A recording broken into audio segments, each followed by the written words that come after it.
Hi, everybody. My name is Meg Markarian. I'm a graduate assistant here with the Graduate Office and with the University Writing Center. And today I am here with Alexa Quesada. Thank you. I appreciate the correction. And we're going to be talking about Genesis. It's the literary magazine here at IU Indianapolis. And we're going to be talking about what's its utility and how cool is it for graduate students to be able to submit. So Alexa, let's start with a little bit about you, because viewers are not going to probably know exactly who you are. So why don't you tell us maybe who you are, what you're working on campus, that kind of thing. Yeah, so I am a graduate student in the English department. I'm working on my master's. I also do work at the University Writing Center on campus, and I am an editor with Genesis Literary and Art Magazine. And in addition to that, I'd like to just kind of help out around the department. I like to be involved, so things like running the English club, those kinds of things, always lots of fun. Yeah, awesome. Thank you for that. So let's start off with, what is Genesis? What is it? What's its role on campus? That kind of thing. Yeah, so Genesis is the literary and art magazine through IU Indianapolis.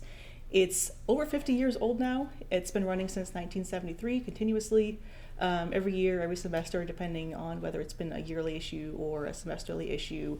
But we have, at this point, over 100 issues that we've put out, and it is open to anyone enrolled at IU Indianapolis. This includes both graduate and undergraduate students as well. And it's a great way to have a creative outlet and to kind of get your work out there if you are interested in publishing anything creative, essentially. Well, that is a perfect lead-in for my next question. Why should graduate students submit? You know, we're really busy. We're probably working on a lot of research. What's the value or the benefit of submitting something creative right now? Mm-hmm. So for some students, obviously, they're going to be part of a program that is more creative. Things like if you're in the Heron School working on, say, a visual art degree, it's going to make sense. They're working on visual art that you might then try to submit through a magazine or something along those lines. For other people, other times, it's good to just have a creative outlet. It's good to have that thing that you can do when you're not constantly on 24/7 researching, writing whatever lit review that you're working on, or a paper or article or whatever. To have that time for yourself, to be able to have that bit of work-life balance.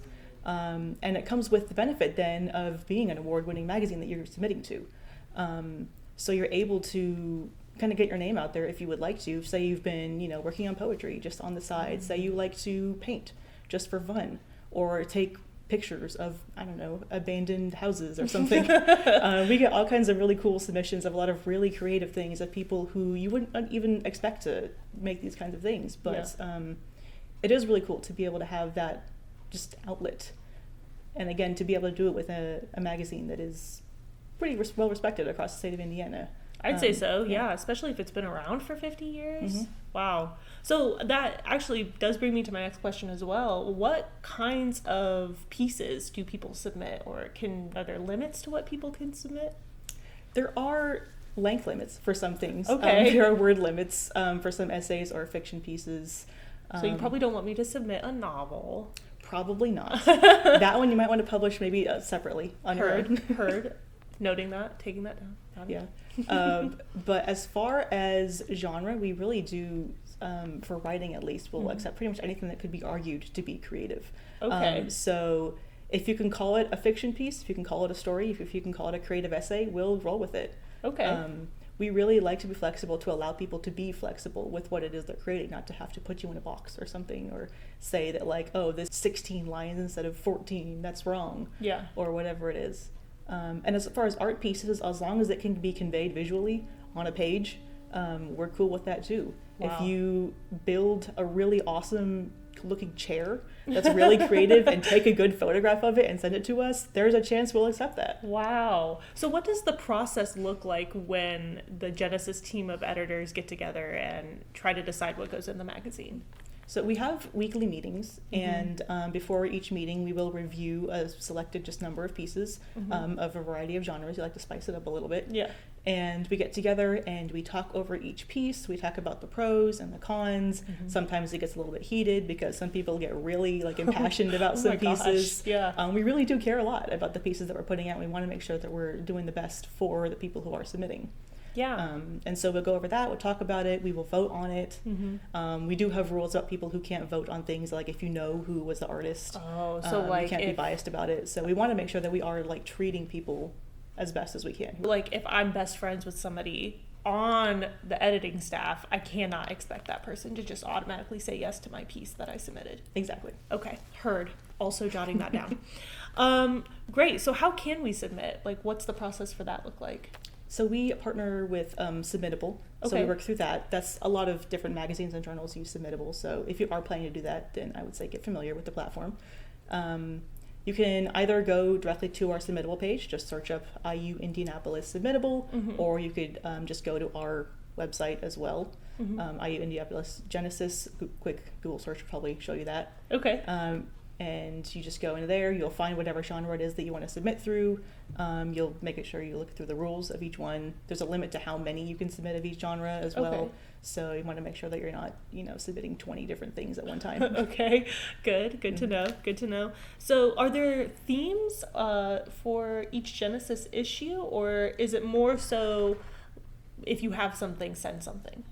It's more so if you have something, send something. Okay. Definitely, yeah. We don't have to, limit what it is that we're trying to have people submit. That's cool. So it's not like a calls for submissions kind of a thing where Right. we're trying to center on a theme or a topic. It's more about representing like the people that do exist here and what they're writing about. Yeah. And that's cool. also a reason that we do have link submissions. Oh, So wow. for each issue, we do have a deadline.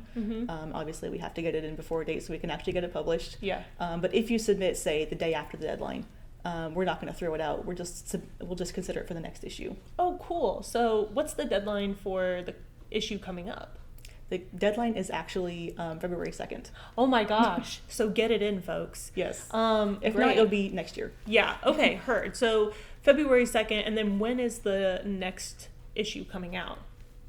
That will be coming out in probably late April. Late April. Yeah. So towards the end of the semester. That's really cool. How do you know? Will you just know that you've been or that your piece has been selected when it comes out, or do you let folks know you do get beforehand? emailed beforehand. Oh, okay, good. Yeah, good. That's great. You get an email saying whether you've been accepted or rejected, and often telling you the reasons why. Especially if you've been rejected, we want to make sure that we're giving good feedback. Right. At that point, you can also request feedback. Oh, cool. That was actually took the question right out of my mouth. Yeah. So you guys do provide feedback if somebody asks for it. Yeah, so we usually give you a few different pieces of advice or things that we noticed in a piece. If you're wanting anything more in depth, you can just respond and say, hey, I'd like something more in depth, and you'll get usually like a page worth of feedback from someone. Gotcha. Cool. I guess that really kind of brings us to the end here. Is there anything else you'd like to add about Genesis and its importance here on campus? I really think that it is just a really great outlet for a lot of people. I think it's been a staple of the university for such a long time, and I just really love to keep it going and to keep showing the world a lot of the amazing art that people can create. In Indiana. Exactly, yeah. Yeah. It's important. Great. Thank you, Alexa. Thank you for coming here and giving us your time, for answering all of my questions. And yeah, Yeah, thanks for having me. absolutely. Thanks, guys.